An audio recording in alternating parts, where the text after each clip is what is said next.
का ही नाम hello hello बोलते हर बार में हेलो हेलो का कोई अर्थ होता नहीं। हाँ, तो अगर फोन पे बात करें तो भैया राम राम सीताराम, राधे श्याम, श्री राधे श्याम, नारायण, कुछ भी, तो कम से कम आप बोलोगे तो सामने वाला भी बोलेगा। इस बहाने कम से कम ये तो हो जाएगा कि भैया हमने उसका नाम पुकारा तो उसने भी ये हमको लाभ मिल गया। नाम पुकारने का, भगवान का नाम पुकारते रहना चाहिए। नाम की महिमा इस कथा के माध्यम से प्राप्त हुई। आगे की कथा में सुंदर सुखदेव स्वामी ने कथा जो सुनाई, उसमें सुखदेव जी कहते, राजन एक बार इंद्र को त्रिलोकी का अहंकार हो गया, त्रिलोकी के ऐश्वर्य का अहंकार हो गया, और उस अहंकार के कारण व्यक्ति को यदि अहंकार हो जाए तो धर्म मर्यादा और सदाचार का उल्लंघन करने लगता है।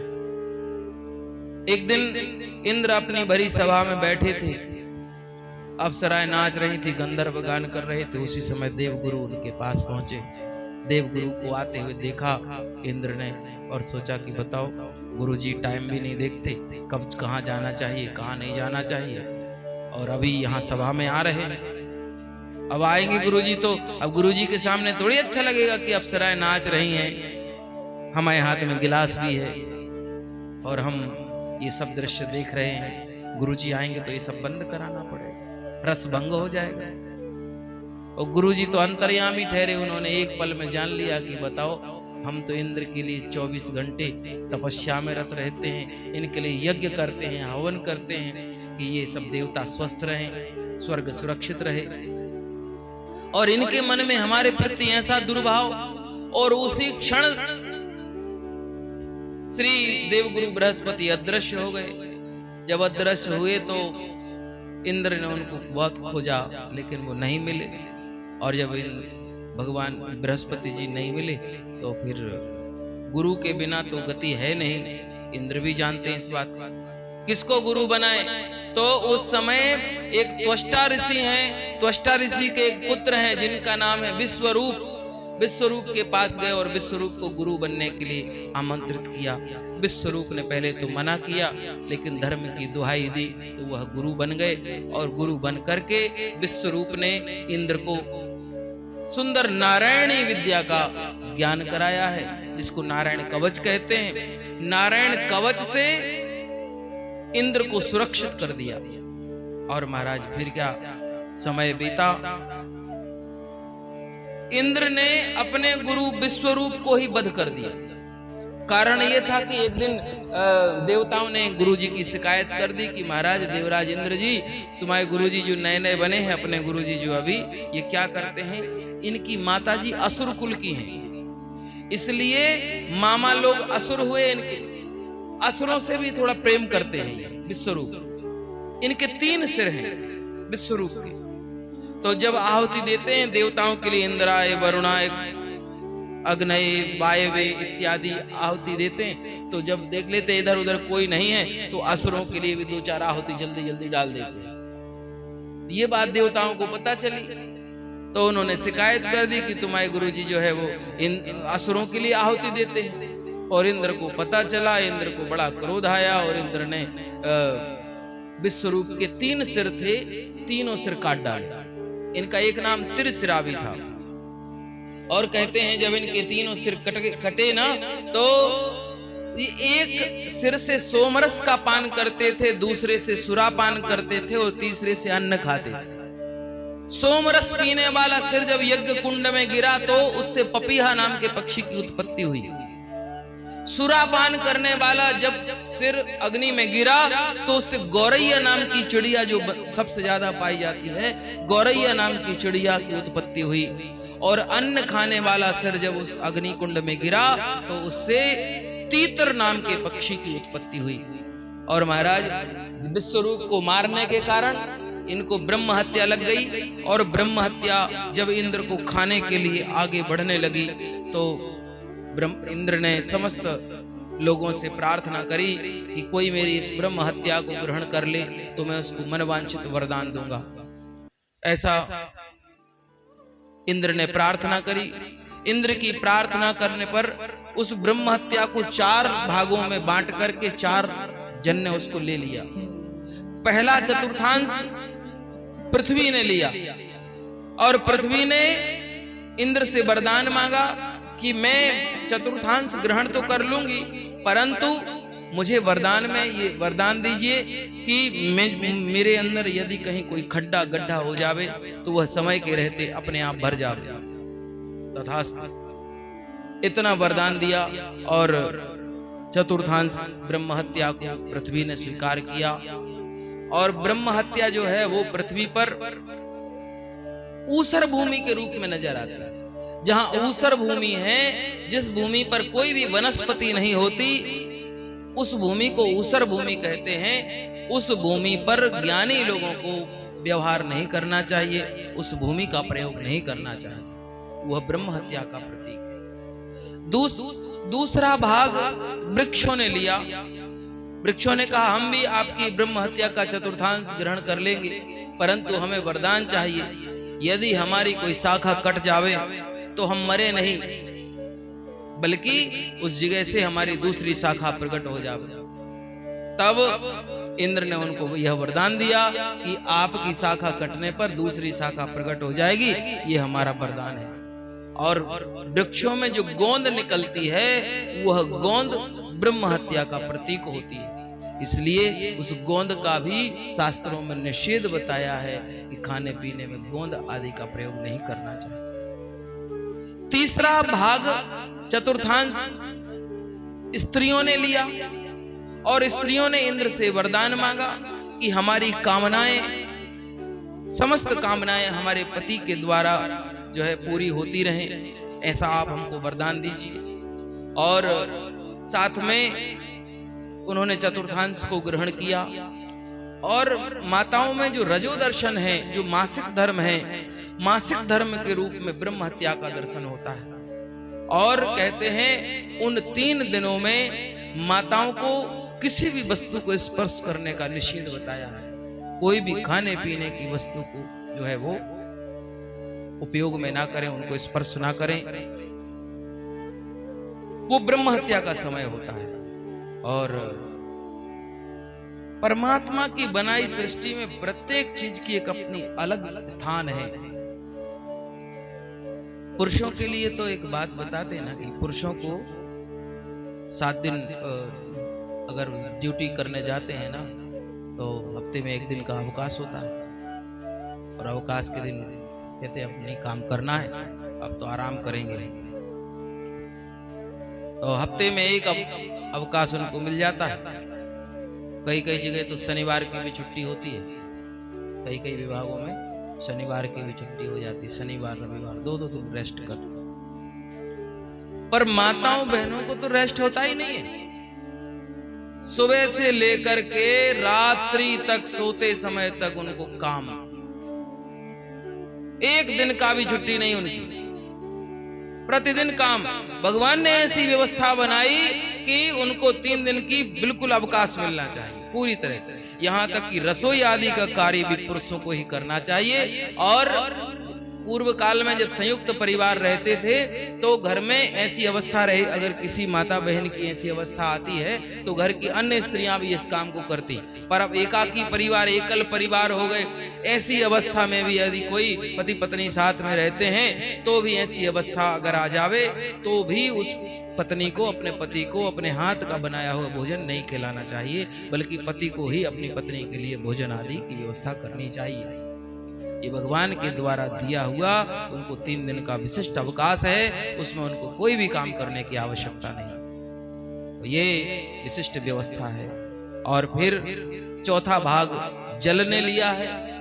जल ने वरदान मांगा है कि स्रोत और निर्झर आदि के द्वारा सदा हमारी बढ़त बनी रहनी चाहिए और समस्त प्रकार की पवित्रता हमारे द्वारा होनी चाहिए। तथास्तु कहा है इंद्र ने। और जो जल में फेन उत्पन्न होता है, बुलबुला झाग बनते हैं, वो ब्रह्म हत्या का प्रतीक है। तो प्रत्येक व्यक्ति को जल में जब भी उपयोग करे, नदी में, सरोवर में, समुद्र आदि में, तो उस फेन को अलग करने के बाद ही जल का उपयोग करे, स्नान करे, पिए, जो भी कार्य करे, वो ब्रह्म हत्या का प्रतीक है। तो इस तरह से ब्रह्म हत्या से इंद्र मुक्त हुए। और फिर आगामी समय में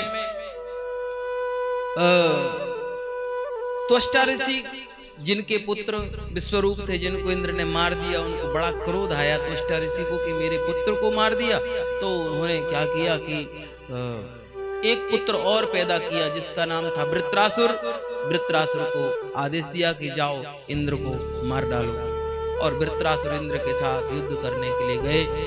और चूंकि इंद्र ने नारायण कवच का पाठ कर रखा था, नारायण कवच से वो सुरक्षित हो गए थे, इसलिए वृत्रासुर से युद्ध में मरे नहीं, बल्कि अपने वज्र से इंद्र ने वृत्रासुर को भी मार डाला, जिससे महाराज त्वष्टा ऋषि को बड़ा क्रोध हुआ।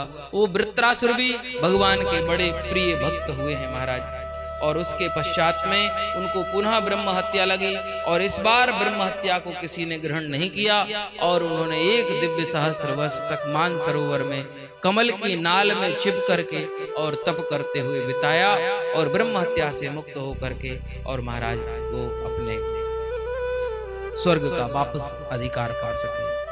महाराज इस तरह से आगे की कथा में सप्तम स्कंध पर में आते हुए और जय विजय का सुंदर आख्यान बताया है, सुंदर प्रहलाद जी की पावन कथा को सुनाया है, जिसमें नरसिंह अवतार की सुंदर कथा है।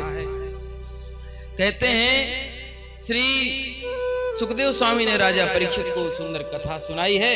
तस्माद वैरानुबंधेन निर्वैरेण भयेन वा स्नेहात कामेन वा युञ्जात कथं चिन्नेक्षते पृथक्।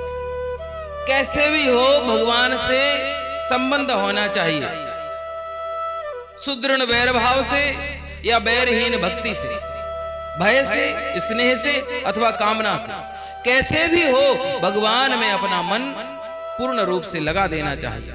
भगवान की दृष्टि में कोई भेदभाव नहीं है। आज हिरण्याक्ष हुए, हिरण्यकश्यप हुए, बड़े बड़े शिशुपाल हुए, दंतवक्र हुए, रावण हुए, कुंभकर्ण हुए, ये भगवान से जितने भी द्वेष करने वाले जो लोग हुए, वो एक भजनानंदी महात्मा से भी ज्यादा भगवान को स्मरण करते हैं। एक बड़े बुद्धिमान लोग कहते हैं कि यदि तुम मुझसे प्रेम करते हो अथवा मुझसे घृणा करते हो, दोनों ही चीजों में मेरा ही फायदा है।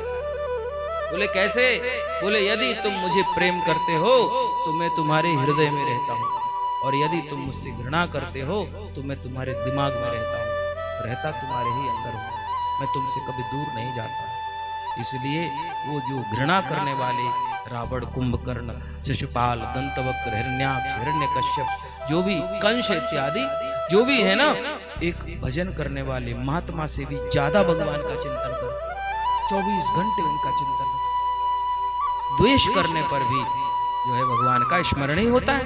तो चाहे भक्ति से हो अथवा सुदृढ़ वैर भाव से हो, कैसे भी हो भगवान में चित्त, भगवान अपने चित्त में भगवान का चिंतन होना चाहिए, उससे मुक्ति होती है। महाराज भगवान के यहाँ पर शिशु, एक बार जब भगवान की सभा लगी और भगवान ने पांडवों से राजसूय यज्ञ कराया, उस राजसूय यज्ञ में भगवान को जब प्रथम पूज्य बनाया गया, इस बात को शिशुपाल को पसंद न आई, और शिशुपाल ने भरी सभा में भगवान को गालियां देना प्रारंभ कर दी। और जब शिशुपाल ने इतनी गालियां दी और जब 100 गालियां पूरी हो गईं, तो 100 अपराध पूरे होते ही भगवान ने सुदर्शन से शिशुपाल का सिर काट दिया। शिशुपाल के शरीर से दिव्य प्रकाश निकलते हुए और भगवान में लीन हो गया। वहीं पर युधिष्ठिर जी खड़े हैं, वहीं नारद जी खड़े हैं। युधिष्ठिर जी ने नारद जी से पूछ लिया कि इस दुष्ट की जो है मुक्ति हो गई, इसकी ज्योति भगवान में लीन हो गई, इसका मतलब है कि इसकी मुक्ति हो गई। तो भगवान ऐसा गाली देने वाले की मुक्ति कैसे संभव?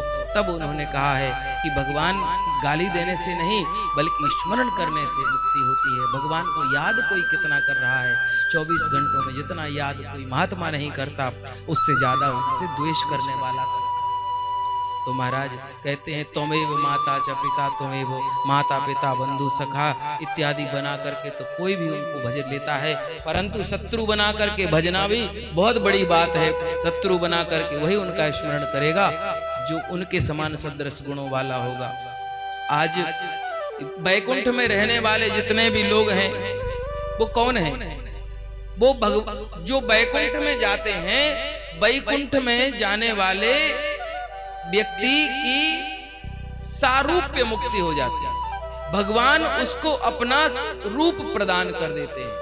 तो जो भी वैकुंठ में जाता है वह बिल्कुल भगवान नारायण के सदृश ही हो जाता है। उसके भी 4 हाथ हो जाते हैं, चारों हाथों में शंख चक्र गदा पद्म धारण करने वाला हो जाता है। उसको सारूप्य भगवान के जय विजय कौन है? भगवान के ही तो अंश हैं, भगवान के अंश हैं और उनके प्रिय पार्षद हैं। और जब वह राक्षस बन गए तो कोई साधारण व्यक्ति तो है नहीं, तो भगवान का द्वेष करके भगवान का उन्होंने भजन किया, जिस कारण से भगवान ने उनका उद्धार किया। पहले जन्म में वही हिरण्याक्ष हिरण्यकश्यप बने, दूसरे जन्म में भगवान के वही पार्षद रावण कुंभकर्ण बने, और तीसरे जन्म में वही शिशुपाल और दंतवक्र बने। ये कथा श्री नारद जी ने युधिष्ठिर जी को सुनाई है। और युधिष्ठिर जी को सुनाते हुए कहते हैं किसी भी तरह से हो भगवान का भजन मन में होना चाहिए। प्रहलाद जी का चरित्र सुनाया कि युधिष्ठिर जी ने पूछा कि सभी को अपने पुत्रों से बड़ा स्नेह होता है, पर हमने सुना है प्रहलाद हिरण्यकश्यप ने प्रहलाद को इतना प्रताड़ित किया, ऐसा क्यों किया? तब उन्होंने बताया है कि अपने भाई का हत्यारा मानता था हिरण्यकश्यप, भगवान को हिरण्याक्ष का हत्यारा मान करके, और भगवान को मारने के उद्देश्य से मंदराचल पर्वत में जाकर के उसने घनघोर तप किया। ब्रह्मा जी से वरदान प्राप्त कर लिए, और ब्रह्मा जी से वरदान प्राप्त करके और वह वापस आया, बड़ी सेना बनाई। तभी उसका एक छोटा बच्चा है प्रहलाद नाम का, उनको पढ़ने के लिए गुरुकुल में भेजा, पर उसका मन बचपन से ही भगवान में लगता है। और अपने पुत्र को नाना प्रकार से समझाया, न समझा तो कई तरह से प्रताड़ित किया। कभी अग्नि में जलाया, कभी पानी में डुबाया, तो कभी हाथी से कुचलवाया, तो कभी विष दिलाया। उसके उस दिग्गजैर दंत सुकश्चौभी चारावपात नहीं, नाना प्रकार के जो है उसके ऊपर अभिचार प्रयोग कराए, लेकिन प्रहलाद को नुकसान न पहुंचा सके। अंत में कहते हैं प्रहलाद से हिरण्यकश्यप कहता है क्वासौ यदि स सर्वत्र कस्मात् स्तंभे न दृश्यते। बता तेरा भगवान कहाँ है? अगर तेरा भगवान सब जगह है तो मुझे इस खंभे में दिखाई क्यों नहीं देता? प्रहलाद कहते हैं मुझे मेरे भगवान इस खंभे में भी दिखाई देते, और बड़ी जोर से भर करके एक गदा का प्रहार किया खंभे में, और खंभा फट गया, और खंभे के मध्य से महाराज नरसिंह भगवान प्रकट हो गए। बोलिए नरसिंह भगवान की। नरसिंह भगवान ने हिरण्यकश्यप का उद्धार किया है, और हिरण्यकश्यप का उद्धार करने के बाद प्रहलाद को अपनी गोद में बिठा करके अपने शेर वाले मुख से उनके गालों को चाटते हुए आज प्रहलाद से क्षमा याचना करिए भगवान ने कि बेटा मेरे भजन करने के कारण तुम्हारे पिता ने तुमको इतना परेशान किया है, इतना प्रताड़ित किया है, मुझे आने में विलंब हुई, इसलिए मुझे क्षमा करना। कुएदं वपुः क्वच वयः सुकुमारमेतत् कुएतः प्रमत्त कृत दारुण यातनास्ते नालोकितं विषममेतत् भूतपूर्व क्षन्तव्य मंग यदि में समये विलंबा। नृसिंह पुराण का ये श्लोक है। कहते हैं बेटा कहां पर तुम्हारा ये कोमल सा शरीर और कहां पर उस दुष्ट के द्वारा दी हुई इतनी यातनाएं, तुम्हें मेरा भजन करने के कारण उस दुष्ट ने इतना परेशान किया। बेटा मुझे आने में विलंब हुआ हो तो मुझे क्षमा करना। महाराज भगवान ने प्रहलाद से क्षमा मांगी। आज प्रहलाद जी ने भी भगवान की बड़ी सुंदर स्तुति करी है।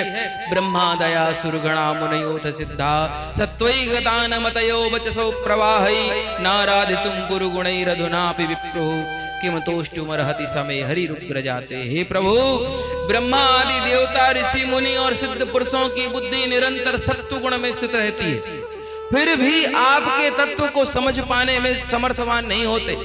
फिर तो मैं आसुरी वृत्तियों में हूं, असुर कुल में मैंने जन्म लिया है। प्रभु आप जब मुझसे प्रसन्न हो जाते हो तो बात ही क्या है। प्रभु मैं समझता हूं कि कोई भी आपको अपने कोई विशेष गुण से नहीं रिझा सकता, परंतु भक्ति से तो आप गजेंद्र से भी संतुष्ट हो जाते हो। प्रहलाद ने बड़ी सुंदर स्तुति करी है। देवता लोग जय जयकार करने लगे हैं। भगवान नरसिंह प्रहलाद को आशीर्वाद दे करके और अदृश्य हो जाते हैं। बोलिए नरसिंह भगवान की। और इधर नरसिंह भगवान का जो है अवतार है। और फिर उसके पश्चात में सुंदर नाना प्रकार के धर्मों का, वर्णाश्रम धर्म का, स्त्री धर्म का, ब्रह्मचर्य आदि धर्मों का वर्णन करके बताया है। और फिर अष्टम स्कंद में मनमंत्रों का वर्णन करते हुए गजेंद्र मोक्ष की सुंदर कथा सुनाई है कि गजेंद्र एक हाथी था और वह त्रिकूट पर्वत में एक सरोवर था। उस सरोवर में अपने मद के अभिमान में, अपने बल के अभिमान में मदमस्त होकर के अपने परिवार के साथ और उस जलाशय में स्नान करने गया। एक बलवान गिराह ने हाथी का पैर पकड़ लिया। आज जितने भी उनके परिवार के लोग थे, हाथी के हथनियां, बहुत सारे पुत्र, सैकड़ों, सब धीरे धीरे उसका साथ छोड़ करके चले गए और खींचातानी में बहुत वर्ष बीत गए। अंत में जब हाथी बलहीन हो गया तो भगवान को पुकारा है और भगवान कहते हैं, जब लगी गजबल अपनो बरत्यो नेक सरो नहीं काम, निर्बल होए बलराम पुकारो आए आधे नाम। अपबल तपबल और बाहुबल चौथो है बलदाम, सूर किशोर कृपाते सब विधि हारे को हरि नाम। सुनेरी मैंने निर्बल के बलराम, सुनेरी मैंने निर्बल के बलराम। महाराज जो सभी प्रकार के बल से हीन हो जाए, कहते हैं तुम्हें जब कोई ना मिले सहारा तब तुम मेरे पास आना, मैं सदा तुम्हारे पास ही हूँ और तुम्हारा हूँ। तुम पहले सबको आजमा के देख लेना, अपने परिवार को, अपने मित्रों को, अपने सगे संबंधियों को। जब तुम्हें कोई ना मिले तुम्हें सहारा देने वाला तो तुम मेरे पास आना, मैं तो तुम्हें सदा तैयार बैठा हूँ तुम्हें सहारा देने के लिए। महाराज हाथी को रक्षा करने के लिए भगवान पधारे, हाथी का उद्धार किया है। और उसके पश्चात में सुंदर इस गजेंद्र मोक्ष की कथा को जो भी सुनता है उसको भगवान की गति सदा प्राप्त होती है। समुद्र मंथन की कथा सुनाते हुए और अमृत प्राप्ति की कथा को सुनाई है। और अमृत प्राप्ति की कथा को सुनाकर कहते हैं भगवान ने धन्वंतरी के रूप में अमृत लेकर के प्रकट हुए हैं। असुरों ने वह अमृत भगवान से छीन लिया है।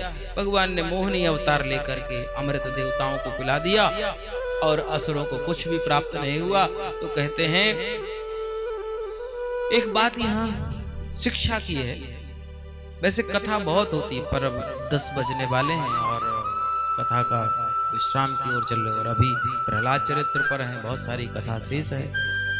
और पूर्व काल में हमारे तिवारी जी के दूसरे परिवार में श्री बनारसी तिवारी जी के यहाँ पर जो कथा हुई थी उसमें भी हमने देखा कि यहाँ बेलहिक में सब जो लोग हैं श्रोतागण बड़े अधिकारी श्रोता हैं और भावुक श्रोतागण हैं।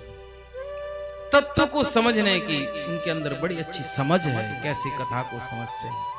और रात्रि के समय में भी बड़े भाव के साथ में कथा को सुनते हैं और ऐसे शांति से, मतलब पिन ड्रॉप साइलेंट, इतनी सी भी शोर नहीं, इतनी सी भी आवाज नहीं, इतनी शांति से कथा सुनते हैं। ऐसा लगता है कि अगर आप लोग इसी तरह अगर सुनते रहें तो हम पूरी रात बैठ करके कथा सुनाते हैं। हाँ, क्योंकि आपकी ऊर्जा से हमको ऊर्जा मिलती है, आपके बल से हमको बल मिलता है। और जब आप इतने अच्छे से कथा सुनते हो तो फिर लगता है कि और अच्छी अच्छी कथा निकल के आवे और अच्छे अच्छे भाव से आपको कथा सुने, ऐसा मन में भाव रहता है। महाराज असुरों ने लगातार देवताओं के साथ ही समुद्र मंथन किया, उतना ही परिश्रम किया जितना देवताओं ने किया, पर देवताओं को अमृत मिला और असुरों को नहीं। कभी कभी ऐसी स्थिति होती है कि परिश्रम करने के बाद भी फल नहीं मिलता। क्यों नहीं मिलता? क्योंकि सत्य, न्याय और धर्म के बिना आपने परिश्रम किया, इसलिए वह फल आपको नहीं मिला।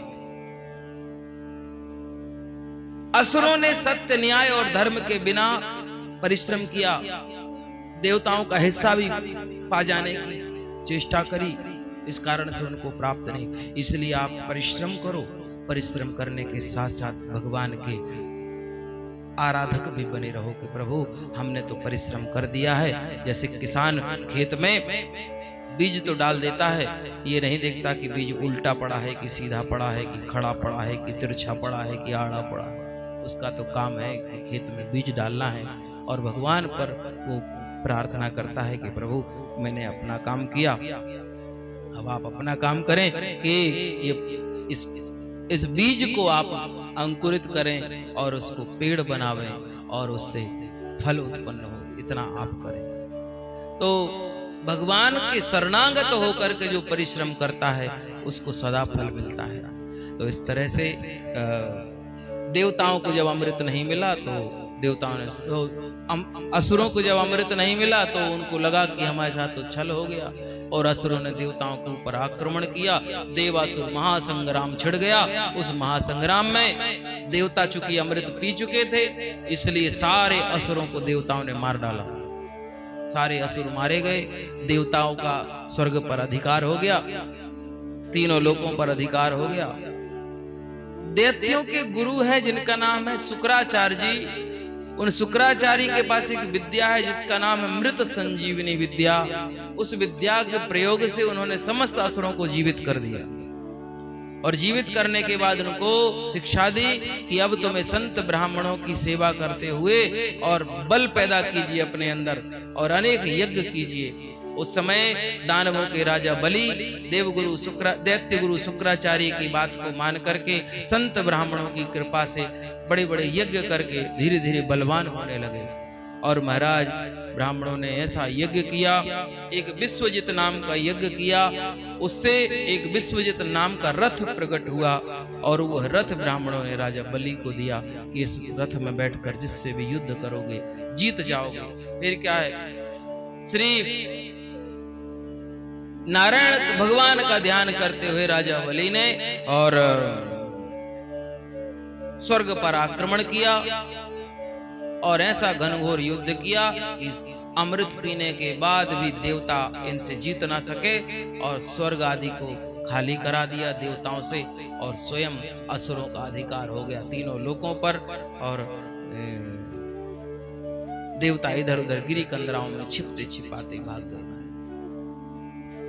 देवताओं की ऐसी दशा देखी देवताओं की माता अदिति ने तो उनको बड़ा कष्ट हुआ। माता अदिति ने अपने पति कश्यप के पास जाकर के निवेदन किया कि मुझे एक ऐसा पुत्र चाहिए जो मेरे इन पुत्रों का राज्य उनको वापस दिला सके। ऐसा पुत्र प्राप्ति का कोई आप उपाय बताइए, मुझे कैसे पुत्र होगा। तो कश्यप ऋषि ने अपनी पत्नी अदिति को बताया कि मेरे पिता ने बहुत बड़े अनुग्रह करके हमको एक उपाय बताया था एकांत में। ये बड़ा ही गुप्त ज्ञान है देवी, मैं तुम्हें बताता हूँ। पुत्र प्राप्ति का बहुत अच्छा साधन मेरे पिता ब्रह्मा ने जो मुझे बताया था मैं तुम्हें बताता हूँ। देवी, उस व्रत का नाम है पयोव्रत। जो स्त्री इस पयोव्रत को करती है उसके यहाँ निश्चित रूप भगवान के सदृश गुणों वाला पुत्र पैदा होता है। इस व्रत की विधि है, फाल्गुन के महीने में इस व्रत को करना पड़ता है। फाल्गुन के महीने की शुक्ल पक्ष की परम तिथि से लेकर द्वादशी तक 12 तक इस व्रत को करना पड़ता है। 12 दिन का व्रत है और इसमें सिर्फ अन्न नहीं खाना पड़ता 12 दिन तक, सिर्फ गाय का दूध पी करके 12 दिन तक बिताने होते हैं। और इस प्रकार से भगवान का नित्य सहस्त्रार्चन करना होता है। और 12 दिन के बाद इसका बड़ा सुंदर विधान है। इसमें 12 दिन के बाद भगवान को भोग लगा करके खीर बनाए और पहले 12 ब्राह्मणों को खिलावे और उसके बाद 12 ब्राह्मण बालकों को खिलावे और फिर वह बची हुई खीर स्वयं पति पत्नी खावे तो निश्चित रूप से उनके यहाँ संतान हो। इतनी बात को सुना तो अदिति माता ने उस व्रत को किया। व्रत के प्रभाव से माता अदिति गर्भवती हुई और उनके यहाँ एक सुंदर पुत्र ने भाद्रपद शुक्ला द्वादशी के दिन जो है एक पुत्र ने जन्म लिया। संसार के लोग उनको वामन भगवान के नाम से जानते हैं। बोले वामन भगवान की, वामन भगवान ने 3 पग भूमि में राजा बलि से सब कुछ नाप लिया है। 2 पग भूमि में सब कुछ नापा और राजा बलि से वामन भगवान ने कहा कि बता राजा बलि,